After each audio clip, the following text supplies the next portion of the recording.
Meet us in the back row. You know, sometimes we think we have these quick fixes, these sort of hacks that are going to make everything better, right? Like, yeah, I'm miserable and I have all these crutches and I don't really believe in the whole God stuff, but like I heard about a breath work technique on Andrew Huberman's podcast. So I'm just going to do breath work. And I've done all of that, man. Like I did breath work. I meditate. Nothing makes you feel worse than doing all the self-help stuff badly, and it's making you more depressed. Like the first self-help book I ever bought was a Tony Robbins book. Tony Robbins, if you guys don't know, he's a mythical giant from another land who has come to Earth to give motivational talks and use a little microphone that goes like that. He wrote a book about like positive thinking. This is a true story. This sounds like a bit. This is going to be unfunny because it isn't true. You have to understand the reason this is so, I'm telling you I'm funny. The reason this is so funny is because I did it. And by funny, I mean tragically sad, where I'm reading about positive thinking and I go, oh, you just have to change your language around. You just have to say positive things about yourself. I use humor as a defense mechanism. So I'm constantly saying negative things about myself, but I'm getting laughter from it. So like, that's very confusing. And so I go, all right, just start thinking positive. And I couldn't do it. And so I'm pacing around. This is during COVID. I'm pacing around my apartment in Arizona, literally saying out loud, just say something positive. Stop being such a piece of shit. Why can't you say something positive? Say something positive, you asshole. And I'm yelling at myself. That was my positive self-talk. I tried meditating. Meditating is great. I still advocate meditation. But it didn't fix it.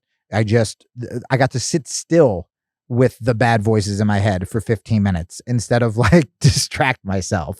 There are really healthy things you can do. Getting outside in nature, working out, all these things we're going to talk about. All these things are really important for mental health. Is it the be all end all? Is it the solution? No, man.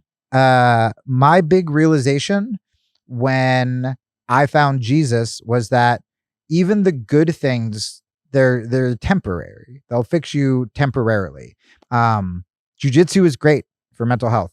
I feel great when I'm doing jiu-jitsu. I don't feel great if I get injured. I don't feel great if I just get my ass kicked. I feel great when I'm in love. I don't feel great when we're in a fight. I don't feel great when I do something stupid. People feel great when they get drunk. They don't feel great when they're hungover. People feel great when they get high. They don't feel great the next day when their friends go, hey man, you talked about Bitcoin a lot last night. When I found Jesus, this show, I'm just going to say it because I don't want to be self-conscious. This show is going to be for everybody. Period. I'm not going to pander to atheists. I'm not going to pander to Christians. I'm not going to pander to anybody.